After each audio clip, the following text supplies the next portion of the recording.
Hello everybody and warmly welcome to the Finnish Institute in Stockholm and to our digital art night. My name is Anders Eriksson. I'm working here as the director of the Institute. Tonight we'll get to experience some wonderful things.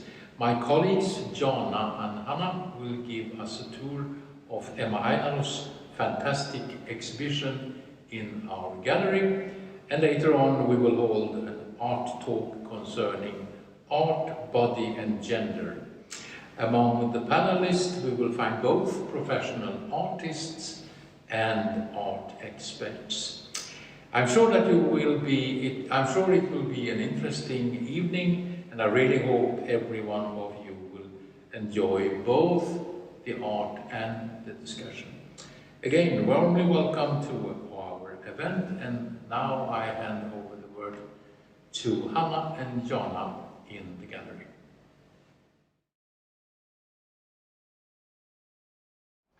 Well, thank you, Anders, and hello everybody and welcome to our gallery at the Finnish Institute. I hope you're feeling nice and well at home. My name is Jana, and together with my colleague Hanna, we are going to show you this nice and beautiful exhibition by Emma Ainala. And Emma Ainala, she is one of the most interesting contemporary artists in Finland right now. But I'm so sorry Emma can't be here tonight because of the corona pandemic. But we have her beautiful paintings here. So let's get inside and check this out. Come on. Well, hi there, Hanna. How are you? I'm fine. How are you? I'm great, thank you. Congratulations. This is so nice. Such a beautiful exhibition. Thank you. Welcome to Emma's world. Yeah, exactly. But I think before we actually deep into Emma's world and the exhibition, I think we just need to learn a little bit more about Emma Ainala. And could you please tell us, Hanna, who is Emma Ainala? Yeah, Emma Ainala is a Finnish painter and artist. She was born in 1989 in Helsinki, and she graduated from the Finnish Academy of Fine Arts in 2013.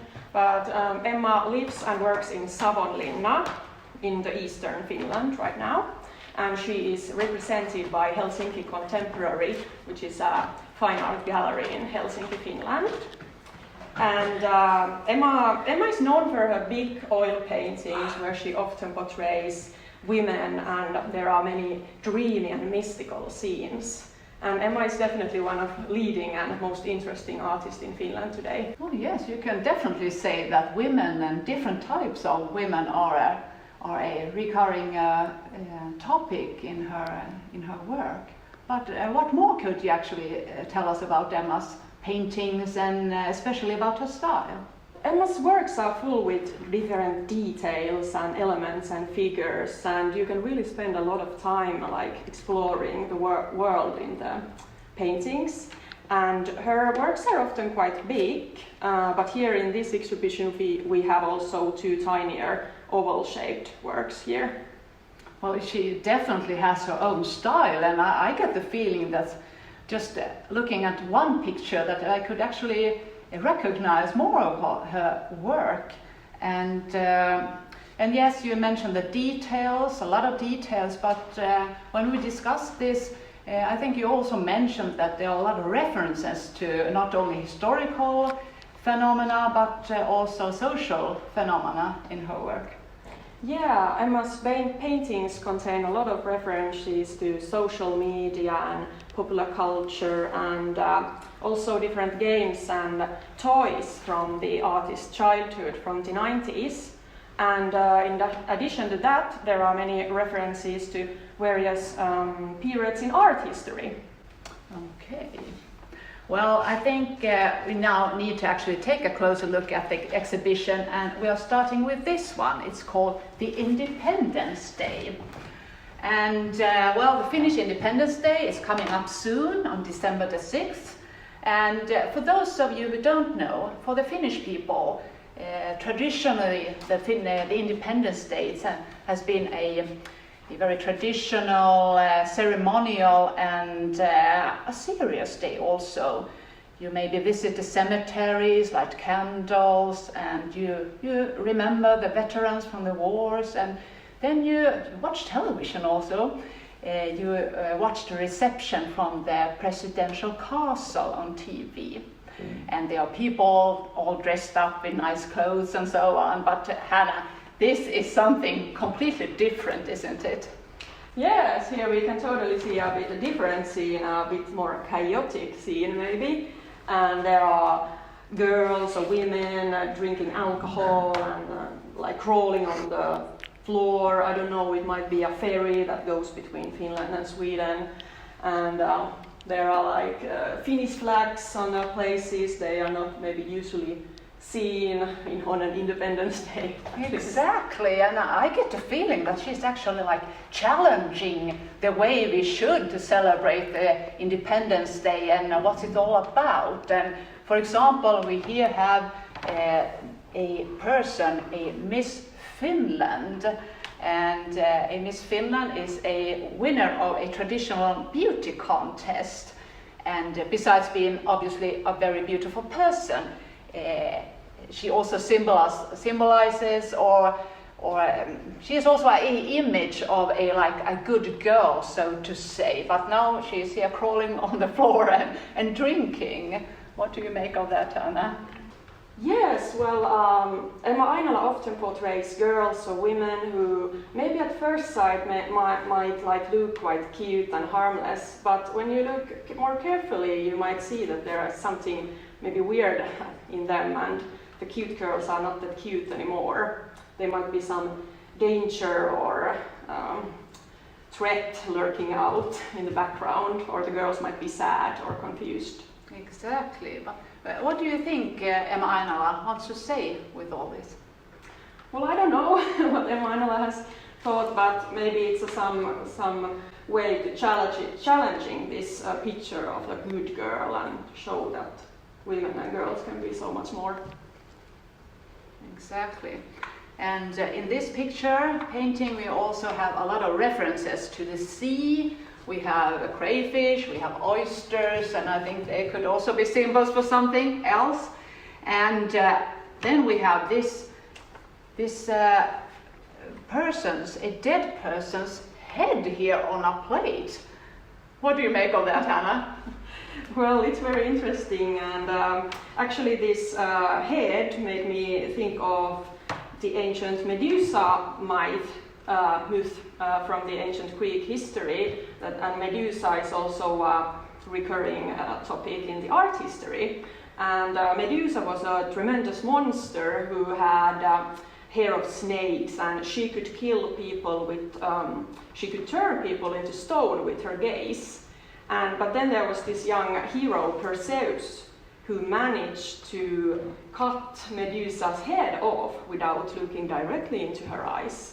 And yeah, maybe this is like the other way around. If this might be the Medusa and that's Perseus, it's like the revenge of the Medusa, what do you say? Yeah, definitely the revenge of the Medusa. Yeah, and I think when we earlier discussed the exhibition, I think there might be more references to the Greek mythology and also art history in the exhibition. Yes, that's true. Maybe we could take another look here in this artwork. Here you have a painting, and it's called A Girl with a Lot on Her Plate. And we see a girl or a dog girl leaning on a mirror or a pond, I don't know. And this makes me think of the myth of Narcissus from the ancient Greek. And Narcissus was a young hunter who was in a forest and leaned onto a forest lake or something like that. And then he fell in love very deeply in his own reflection on the pond. And he didn't realize that it was his own mere reflection. And he just loved the sight, and he stayed in the forest staring at the reflection. Eventually he faded away and died. Okay. Well, in this picture, or both of those pictures here, we see a lot of dogs. And what do you think, Hannah? What do these dogs represent to the artist? I know that Emma Ainala had an art exhibition in Haninge Art Museum earlier this year, and that exhibition was called Bitch, I'm a Dog Person. And Emma Ainala once told me that when she was a child, she wanted to have a dog very badly. She really wanted a dog. So maybe the dogs in her works can also like represent longing and desire and wanting something really badly. Exactly. That could be one thing. Yeah, and a lot of metaphors obviously also here. I guess since it's you usually say that a dog is a man's best friend. What do you think about that? Yeah, well, often the ideal is that dogs do as they are told to, and they want to please their owner. And somehow that makes me think of girlhood and girls and women in the history, that it has been a stereotype and norm very long time that women and girls should be quiet and obedient and not messy and tidy. And I think it's a question of power, that who has got the power. And maybe Emma Ainala wants to show with her paintings that women can have the power, women can be messy and dirty and everything what they want to nowadays. Yes, and I think it's quite a relief also that you nowadays see women portrayed also in not so glamorous ways. Definitely. But if we go further, move on to the next painting here. We also have dogs, and in this painting we have these women posing in a very daring or erotic way also. And on the same time we have these cute puppets and dogs, posters of dogs on the walls, like in a girl's room. It's quite a contrast, isn't it? Yes, I think Emma Ainala really uses contrasts in her work and plays with contrast and stereotypes and norms, and I think it's really working, this contrast between candy-like colors, pastel colors and girly things and things from your childhood. And then there are also these a bit weird or crooked or dangerous or scary things also. Yeah, and a little bit a chaotic atmosphere also. Definitely, I think there is a lot of chaos in Ainala's works. Yes. And speaking of chaos, I think we're going to move on to the next picture here.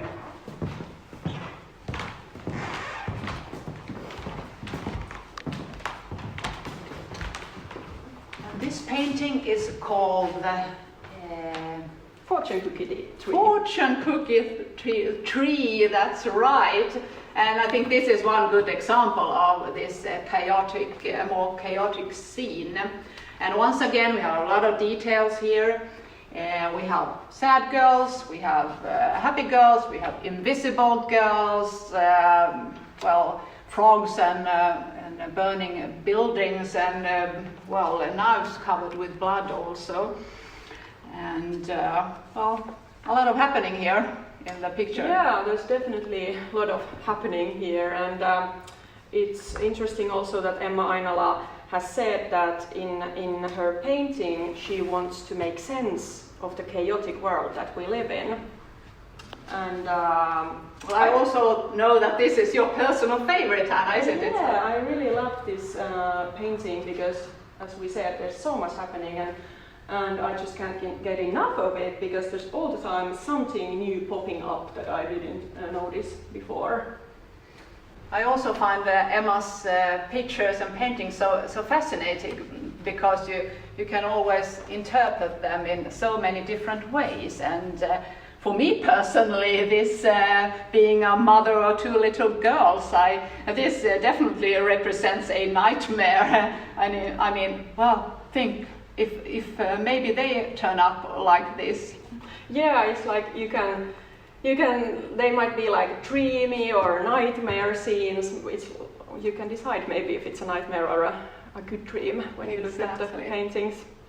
But at last, there's something that we haven't discussed yet, Hanna, and we see it also in this picture, the girl holding a mobile phone. We haven't discussed the references to social media and the social media phenomena in her paintings.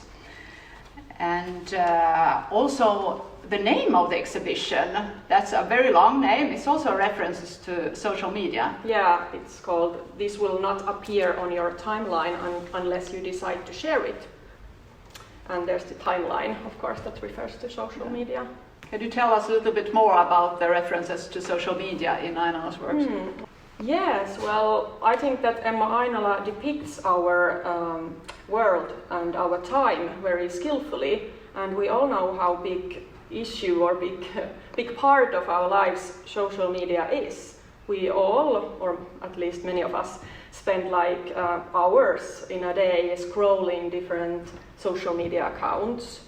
And I think social media has got many faces, and on the other hand, it's like it can be a bit pressing and frustrating to see all these beautiful and perfect images and pictures that you see in social media, even though we all know that life isn't that perfect always, but people tend to choose the beautiful pictures, of course. But on the other hand, I think, for example, selfies can be a really efficient way to strengthen your identity and embrace yourself and just to empower yourself with a good selfie. So I think there are like many faces in social media, just like in Emma Ainala's works. Well, thank you so much, Hanna, for unsealing the mysterious world of Emma Ainala. I will now let you go, Hanna, and prepare our next part in our program tonight, and that is our art talk, art, body and gender, and this discussion is also inspired by our exhibition of Emma Ainala's exhibition here. But before we end this part, I just want to say that we are open for the public, and you can actually come and see and experience these beautiful paintings yourself. We are open on Tuesdays and Thursdays, 3 p.m. to 5 p.m. and some Saturdays also. But before you visit us, please visit our website first and make sure that we actually are open. You never know these days. And we're also open by appointment. So now we're going to move on to our art talk, and I just want to say thank you so much for joining us tonight. Hello and welcome to the Finnish Institute in Stockholm and to this art talk called Art, Body and Gender. My name is Hanna Tapio and I work here at the Institute as Head of Arts, and I'm going to moderate this talk. Today we will discuss gender and its influence on art and the art field. And with me here today I have three wonderful panelists. The first one is a Finnish artist, Illusia Juvani, who is participating in the talk via video connection from Finland. Hello and welcome, Illusia. Hi, thanks for having me. And then we have another Finnish artist, Hinni Huttunen. You live and work here in Stockholm, and you are live here at the Institute with us today. Welcome, Hinni. Thank you very much. Thank you for inviting me. And then our third panelist is art curator and art intendant at the Haninge Konsthall, Guarino Werner. Welcome, Sarah. Hello, thank you very much. It's so nice to be here. And during this art talk, we will deal with questions such as how artists' creative work and creating of exhibitions are influenced by artist or curator's gender and gender identity. And we will also bring up questions of diversity in the art field and how different body types are represented in the art today. But before we start, could you, Illusia, Hinni and Sarah, present yourself very shortly so that all the viewers get to know you a little bit before we start? And maybe Illusia, if you could begin. Yes, hi, my name is Illusia Juvani. I am queer, non-binary artist and activist, I guess. I work with video, photography, text, sound, objects, and usually revolving around my personal interests such as feminism, death, lust, fatness, and gender, to name a few. And my pronouns are they, them. Thank you. And then Hinni. Hello everyone, my name is Hinni Huttunen. I'm a visual artist and I work with video and photography. I work mainly with video and photography, and my main theme is self-portraiture, and I am interested in how different images feel for the viewer, if you feel sad or happy when you're looking at that, and effects of the image. Thank you. And Sarah. Hello, yes, I'm Sarah Guarino Werner, and I work as a curator at Haninge Konsthall. That is a municipal art hall in the southern parts of Stockholm. And as a curator, I take care of the exhibitions that we show. But as a municipal art hall, we're somehow the citizens of Haninge's art hall. So I have to deal both with that and my own interests, of course, as a curator. And I think in this setting, I think I might say that I identify as her and I identify as a lesbian as well. Yeah, thank you. Well, then we can start our art talk, and we can start with a quite wide question that concerns gender. It would be interesting to hear that in which different ways your gender influences your creative work and you as an artist or curator. Let's start with the artists. Who wants to start? Maybe Illusia? Yeah, well, gender, well, it's not something I can or want to escape, as it is part of what makes me me. So it automatically affects the art that I do, obviously. But I'm interested in the stereotypes of the gender binary because I sort of see them as a playground for me to wreak havoc.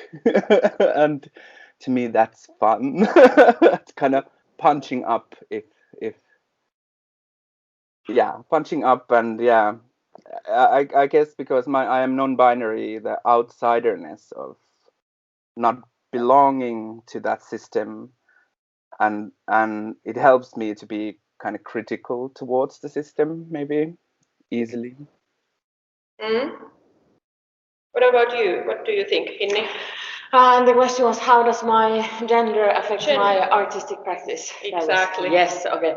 As a woman who's working with, and also my pronouns are she and her, everyone else also told those.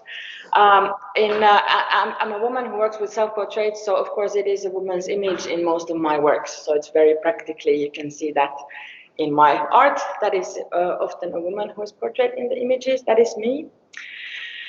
And of course it affects, because I am living my life in this society where there are different norms for different genders. Of course it affects how I live my life and what kind of expectations there are. So of course I have to also face those in my artistic practice, I guess.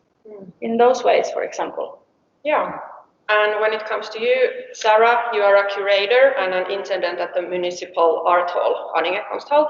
So what kind of role does gender play in your work? It would be interesting to hear if you need to follow some guidelines, for example, when it comes to the diversity and selection of artists and exhibitions. Yes, as belonging to the municipality, of course, it's very important for us that all the citizens should feel, that it's their space and that they're represented somehow. And I think it's a well-known fact within the municipality. But then, of course, you always somehow start from yourself, and even as a curator am maybe interested of those questions, I still start from myself somehow, and maybe forgot to work with people of color, or there are so many minorities somehow that should be seen in the art space. But I wouldn't say that I have it's not like a 50-50 guideline that I have to follow in regard to women, men, or non-binary people and so. But a few years ago, the art space where I work, I didn't work there at the time, was certified by RFSL, the LGBTQI league, maybe let's call it, in Sweden. And in that sense, when you take part of this education somehow, the whole space signs up somehow to work with norms and see how different norms intermingle, and it's both for the people actually working in the space that everybody should feel safe, but it's also in regard to our visitors, and of course then in regard to the exhibitions as well. But I think that's something that I think it's intriguing and interesting. It easily becomes this thing that, this year we should have the LGBT exhibition, and we usually have this Rainbow Week, for example, at work, and then and the rest of the year, is that not, so in that sense, I think, you want to have those aspects in all the stuff you do, and not just pinpoint it as, this week we're working with this queer artist, because I think, you identify as queer, but you are so much more than just that. So to your questions, so somehow I have some guidelines that I should follow, and of course if I do exhibitions just with men, and also I think most people would react, but maybe not that many reacts if I just invite white people, for example. So it's very interesting. I think there's a lot of also a discussion in relation to the artist, how the invited artist wants to be framed somehow, and so on. And then I'm interested in hearing if your gender has been an asset for you as an artist or curator, or has it had any negative effects? Any experience or points of view? Maybe Illusia, can you start? Again, being non-binary and queer is a huge asset, not just in art, but I think in life in general, because my experience of not belonging to this heteronormative society has been the greatest gift, in a sense that I can clearly see the power structures that exist, as I am not part of them. I have sometimes said that I can almost see them as a physical thing that I can almost touch or something like that. Because I've never been able to relate to heteronormative BS, and I think it has enabled so much more freedom in my thinking and in my existence, I think. And negatives always, of course, because being part of a gender and sexual minority, there's the societal oppression, of course, the major negative effect on not being something that it's easily defined. Hinni? Yes, I agree with Illusia that the rejection of the heteronormativity, it has, as a queer person, it's very freeing. You feel more free to do what you want to do. And then I would also like to, as in the sense that you asked if there has been some negative effects, I would like to mention, maybe you all know the artwork by Guarino Girls from 1988. That's the poster of advantages of being a woman artist. I think that sums it up very well. It's about not being worried about success, or not being worried about having to choose between family and career, or not being nervous about being in exhibitions with men, for example. I think it's a work that I think it's contemporary now. So it's 30 years old. It's true. Yeah. What do you say, Sarah? I think I was previously trained as an artist as well, actually. So I think, but during that time, I think I wasn't really out with my queerness, or in that sense. So I think that was a huge change for me as well when I started studying curating and started with that career somehow. That happened at the same time when I started to be out with my sexuality somehow. And so I think that was, as Illusia said, very freeing as well. That I don't know, I think I've always had some kind of issues of not being a proper female, a proper woman somehow. So that was really, I think and then suddenly, as an artist, but as working as a curator, I suddenly didn't have to care that much about myself, but could instead engage with all those other persons doing interesting. It was very, so in that sense, I think it was very liberating and was a little bit like coming home somehow. And my gender, of course, at school and so on, I think I always related to a feminist,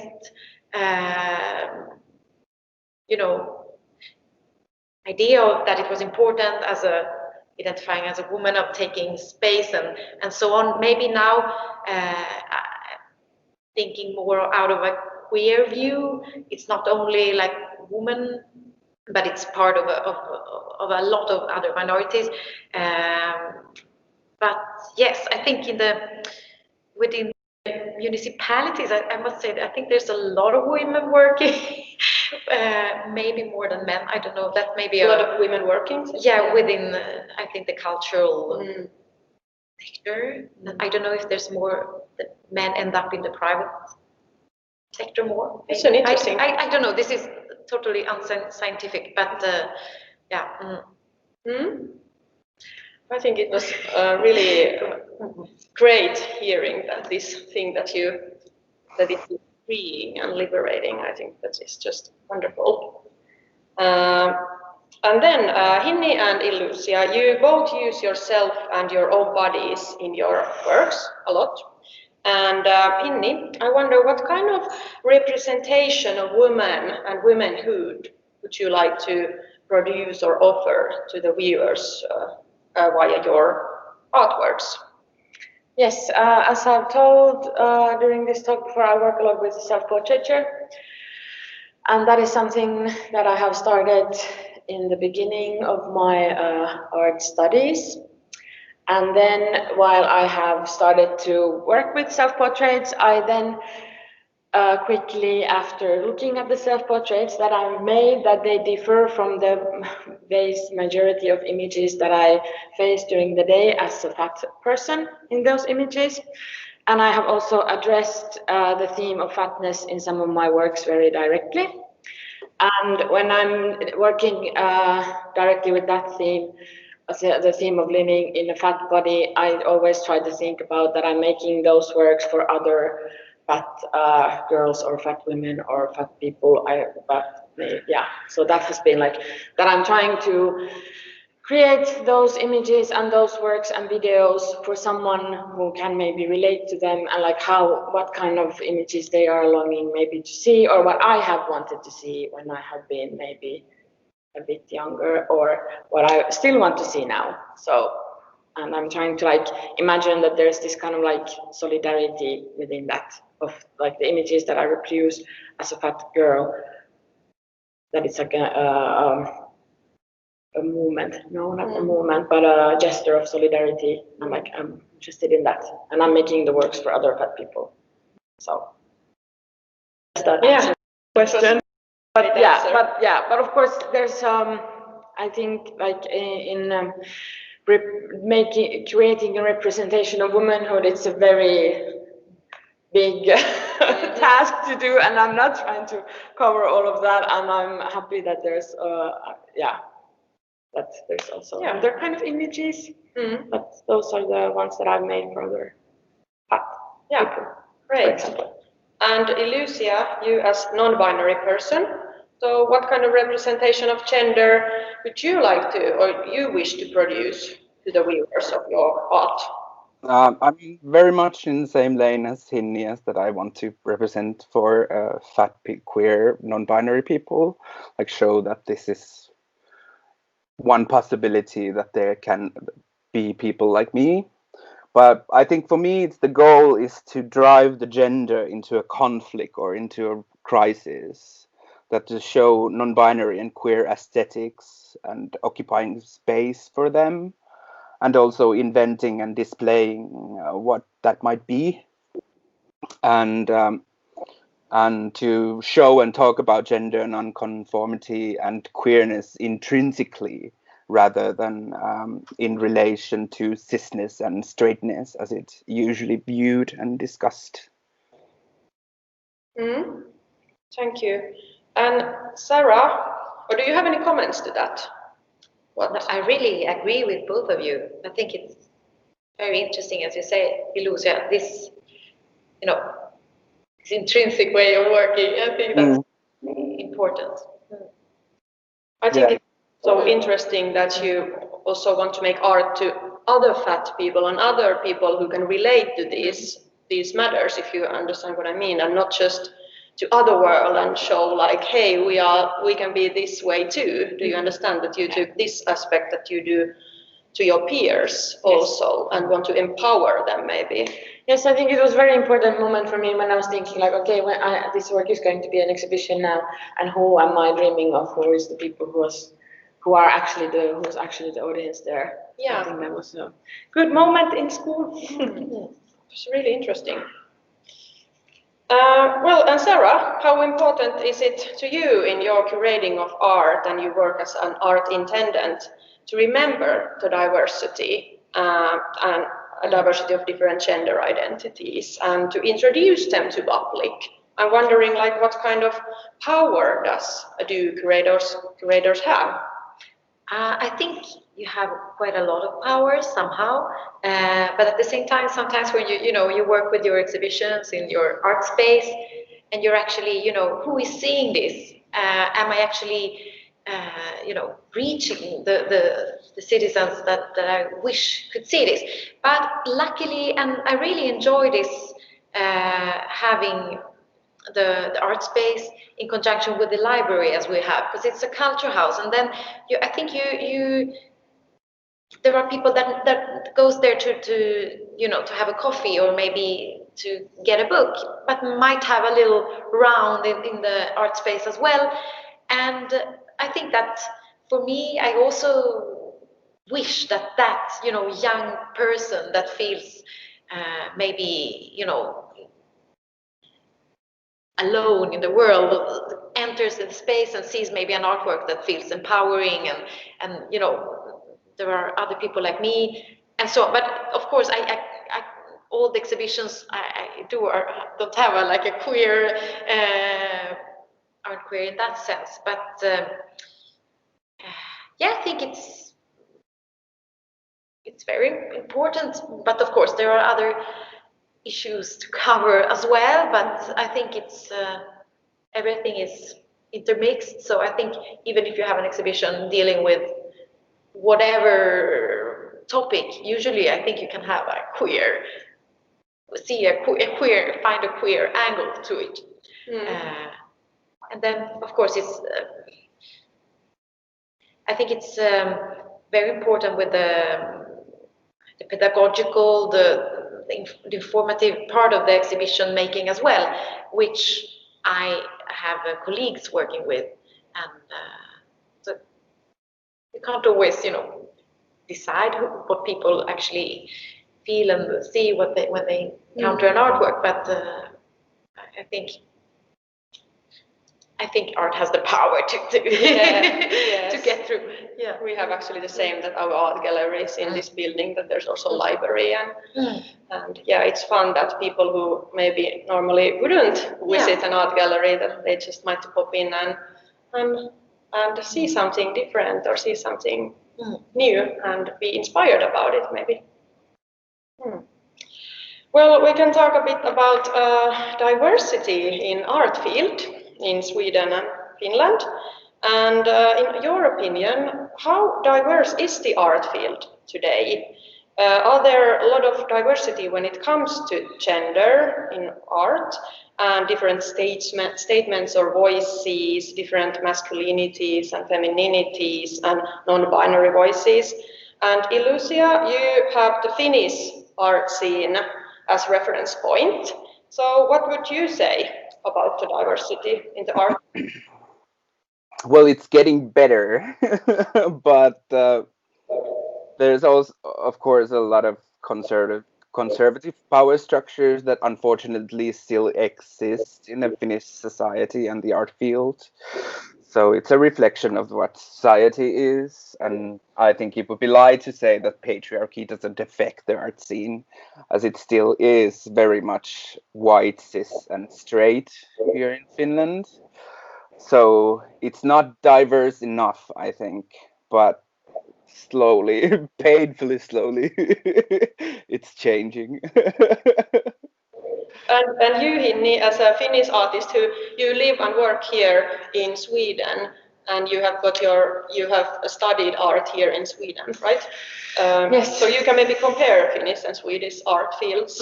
Yes, I have studied art in Finland and here in Tampere, and then here in the Royal Institute of Art. And I agree with Illusia. I think it's the Nordic countries. I think it's on the same sort of level. I think the progress is there, but like Illusia said, it's painfully slow. There are, of course, a lot of artists and activists who are working a lot to make the change happen faster, and there's a lot of artist-run initiatives, for example. But yes, I think it's a reflection of the society, and I don't think there's some kind of maximum level of diversity that can be reached and then it's done. Like it's not like it should be continuing forever, I think. So true. Yeah. And what about Sarah here in Sweden? I would just agree with Hinni and Illusia, because as you say, I don't think there is this, now we're done. No. There's always, I think, it would be a constant struggle to be democratic and inclusive. And yeah. But has there been more discussion lately about these themes and subject, or is it? Sometimes I would say yes if I compare to the 90s when I was young, but at the same time maybe I didn't have the same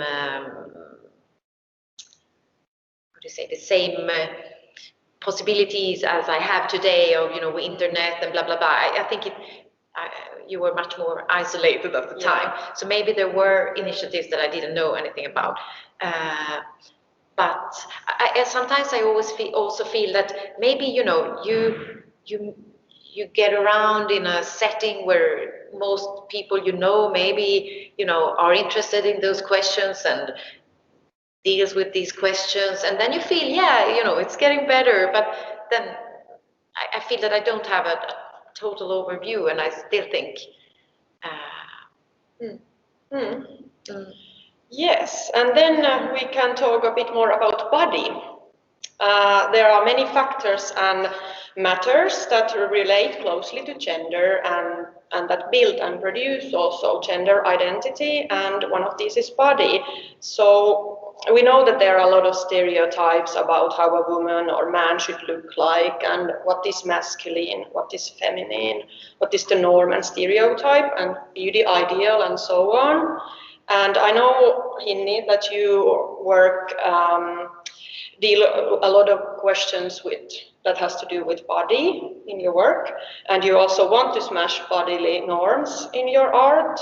And we talked about this a bit before, but I wonder that are there enough different body types represented in the art nowadays, or should artists be more active in smashing these bodily norms and showing different body types? What do you think, Hinni?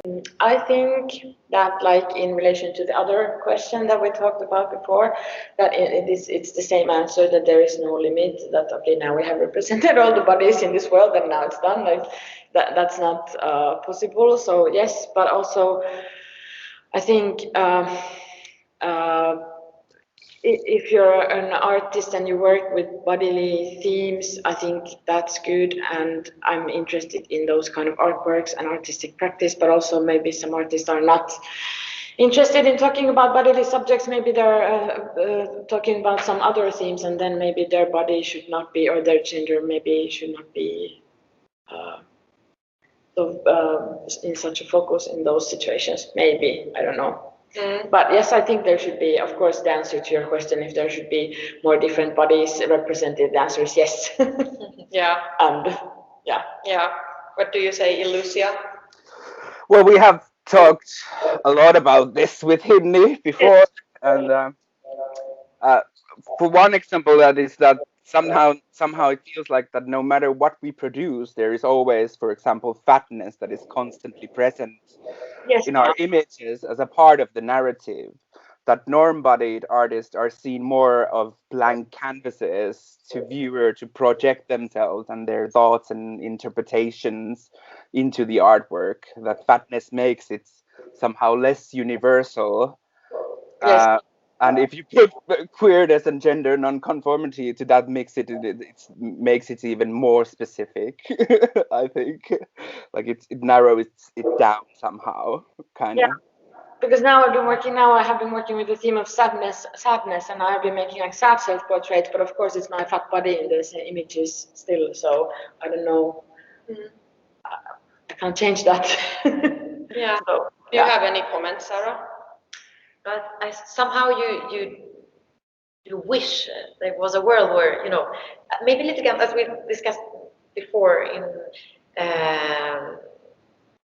a previous talk, but that wouldn't, you know, that you wouldn't care that much about the body, that somehow, you know, fat, non-fat, woman, man, you know, it's a person with the, but of course, to reach those goals, we need to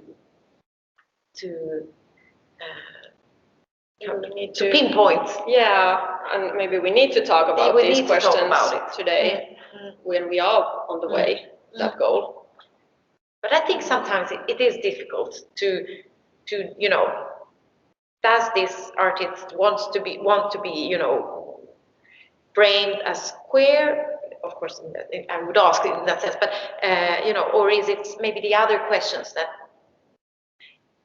environmental questions or whatever the artist is working with that are the focus? But of course, sometimes I think maybe it's the queerness is just there, or maybe a fat body, or you know, another color, or you know, it's just there, and then we focus on the environmental questions, or you know, the painting, the style, whatever.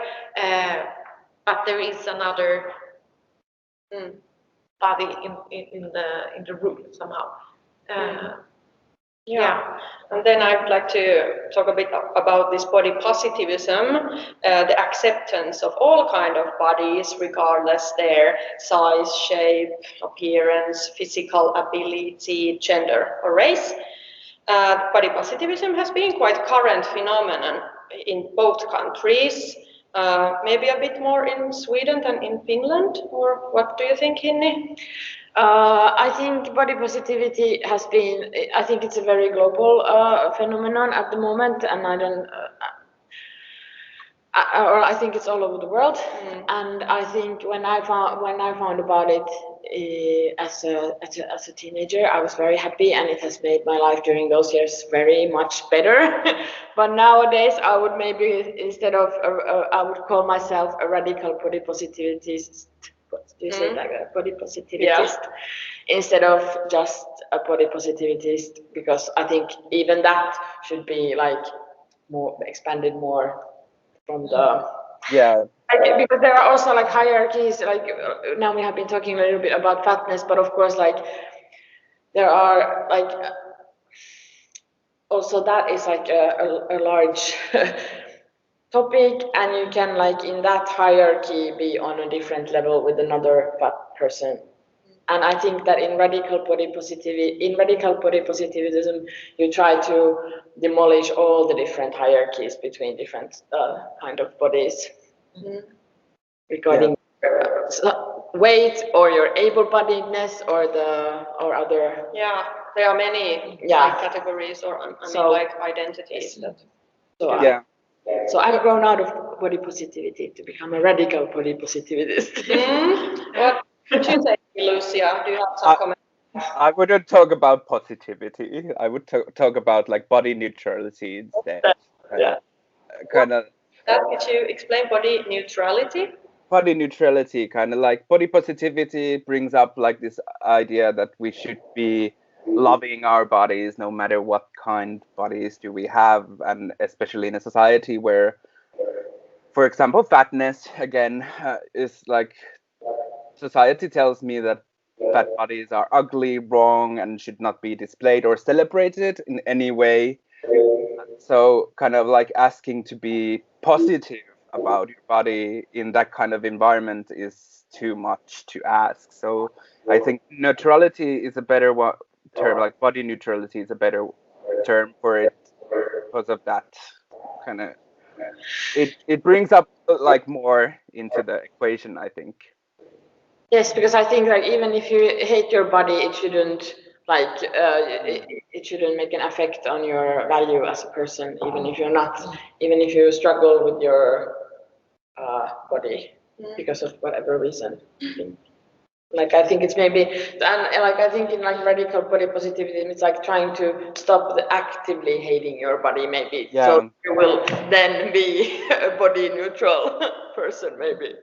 Yeah, and instead of like like that maybe we don't need to celebrate all the body types, but we need to leave them alone, kind of let them be. In a way, like that bodies are something that we should not, it shouldn't be a topic of discussion, anyone's body. Like I think it's rude and unnecessary to talk about people's bodies. Yeah, you mentioned the term body peace. Yeah, kehorauha, yes. Yeah. Do you have any comments, Sarah? No, I hadn't encountered this body neutrality. I think it was a fantastic, because I think it's crazy when you realize how much you all the time think about your body and how it looks and what you do if you're, dirty, clean, healthy, not healthy, fat, not fat. All this so much energy somehow. It's crazy. It's actually. Yeah. So I think I would really take this body neutrality thing with me. Yeah. It's great. Great to learn new things. Absolutely. Yes, and then we could talk about this, that what do you think generally, is it important that artists are political and bring up issues like gender identity, norms and smashing to norms in their art? Is it important? I know that in Finland there has been recently vivid discussion about political art versus art that does not explicitly try to be political. Maybe. So, who would like to start? Maybe Illusia? Well, yeah, there's been a discussion in Finland, like small discussion of it, not wide enough, I don't think, but I think it's about like like privilege comes to the equation. Like I don't have the privilege not to be political. If I have a platform, I'm going to use it politically. I will use it to like highlight all the intersectional positions that affect me and that are very much present in my art as well, as they should be, I think. And for me personally, I'm not saying that art should be political, but I am not interested in non-political art. I am not interested in beauty or aesthetics, just aesthetics. Yeah, I think the discussion in Finland has been a lot about this, that is it important that art is also aesthetical when it's political, that it shouldn't make some things that it shouldn't be only political if you then don't think anything about how it looks like and the way you express yourself then, if you understand how I mean. What do you think, Hinni? I think, I think I think it was very important what Illusia said, that you feel like you don't have the opportunity to choose not to be political. I think that's really nicely. I think it's very good statement that I was happy to hear it. And I think and I'm making also political art, and I think art should be political. But I don't think there should be a comparison about like between like visual aesthetics. Like of course, like I think every artist thinks about how their art looks like. Also. Yeah, so like kind of like the It's like what's this question? Like I'm working with images and pictures. Of course, I think about how they look like. Or, I don't know. Maybe someone doesn't do that, but yeah, I think it's. That was a good point. Yeah, like of course you're aware of the aesthetical decisions that you're making when you're making an artwork that looks like whatever. But of course, the artist is making those aesthetical choices all the time. Yeah, and those choices are political, even though you think they are not political. Because somehow it's communication. So, and I think somehow what is not political, and I think to choose not to make political art is somehow also a political statement. Yes. And I think, as a curator, for example, you can take an artist and put it in a certain setting that becomes political, or it's also depending on what you have in society around you. But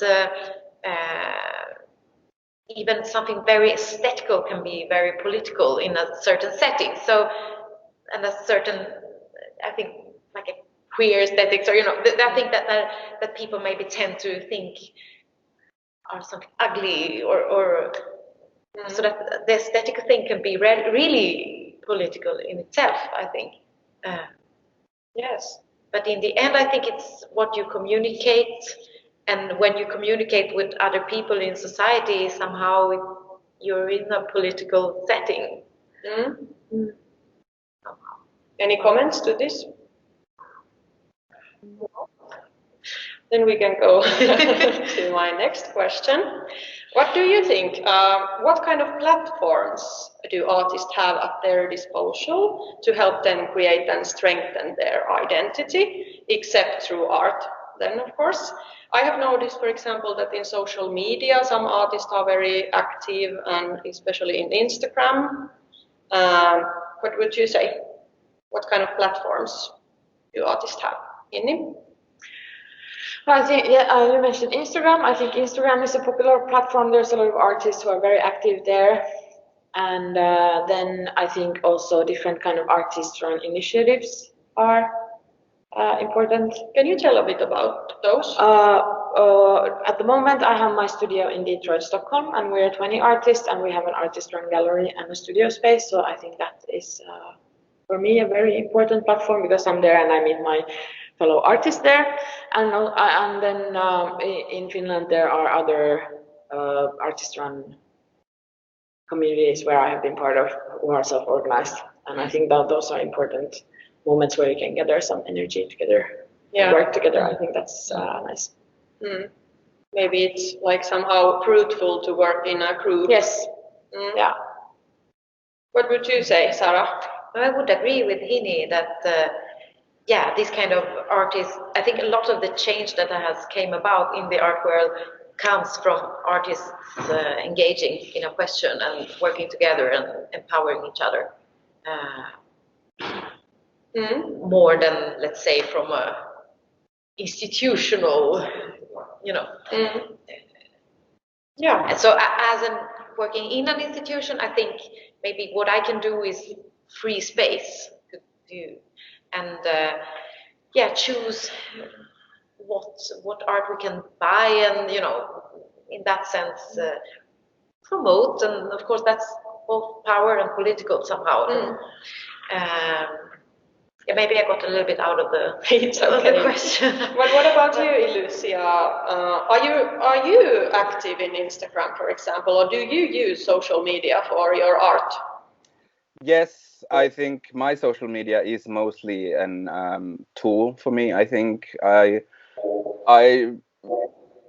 recently started to not be so personal, because when I've got more followers, it makes it like kind of more frightening to put very personal stuff up there.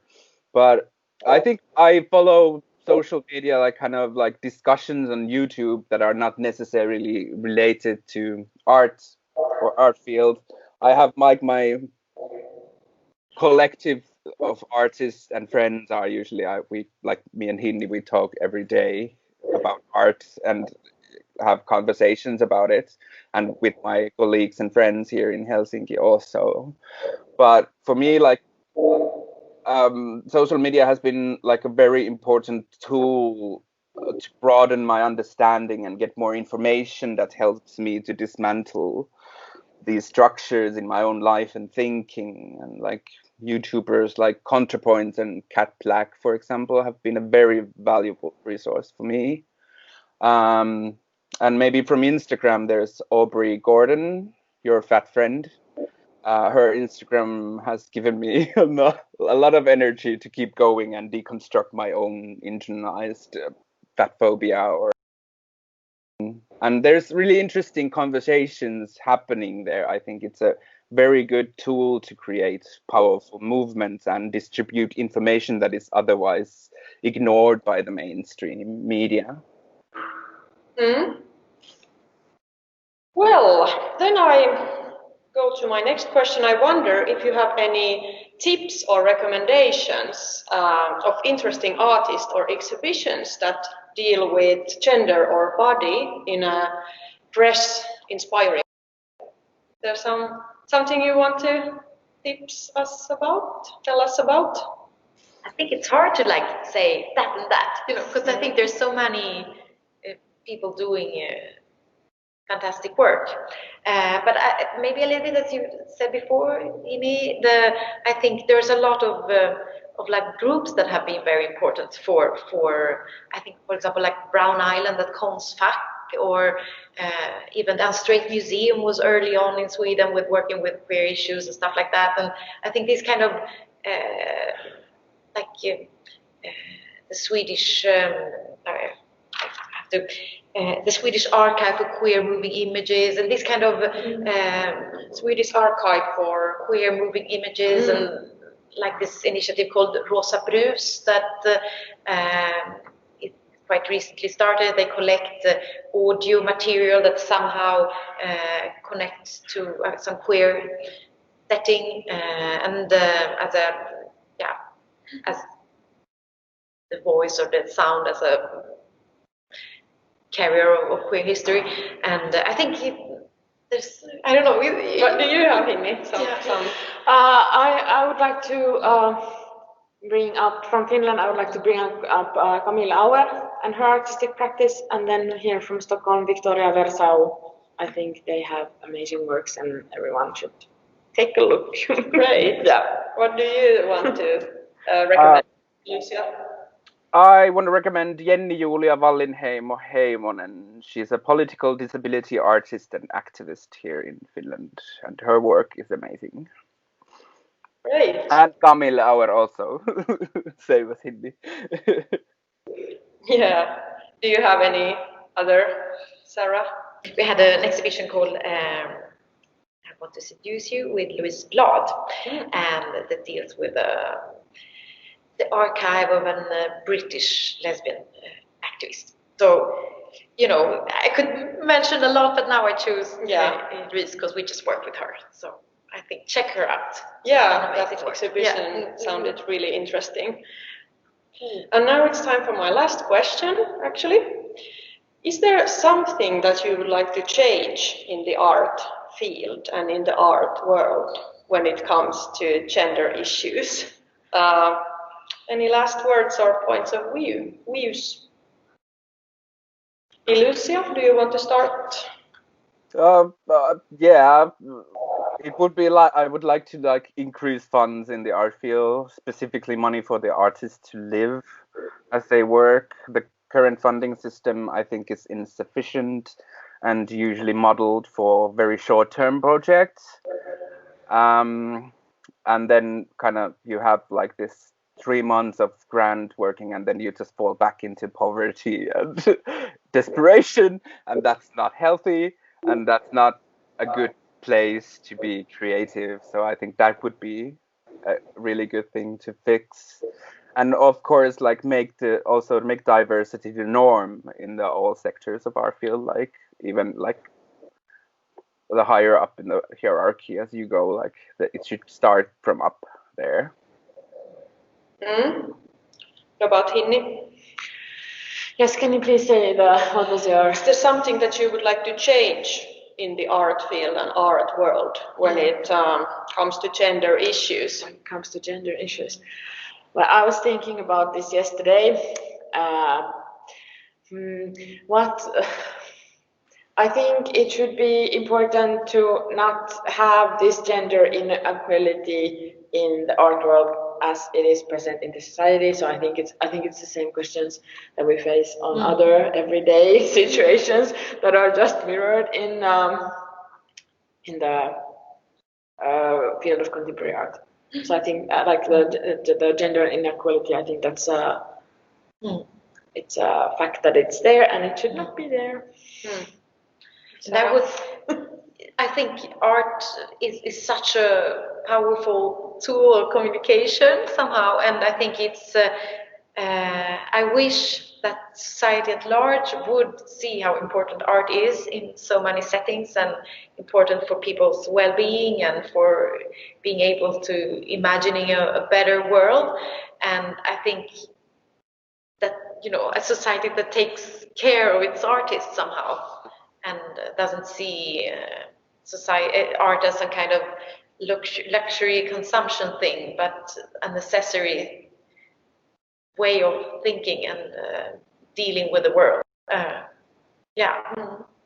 Intrinsic value of art. Wise words. Well, thank you so much for our panelists. This has been a super interesting discussion, and I think we could have continued even more.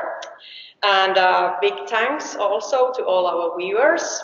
It has been really lovely to have you here with us, and we hope to see you soon again. So bye-bye and have a good evening.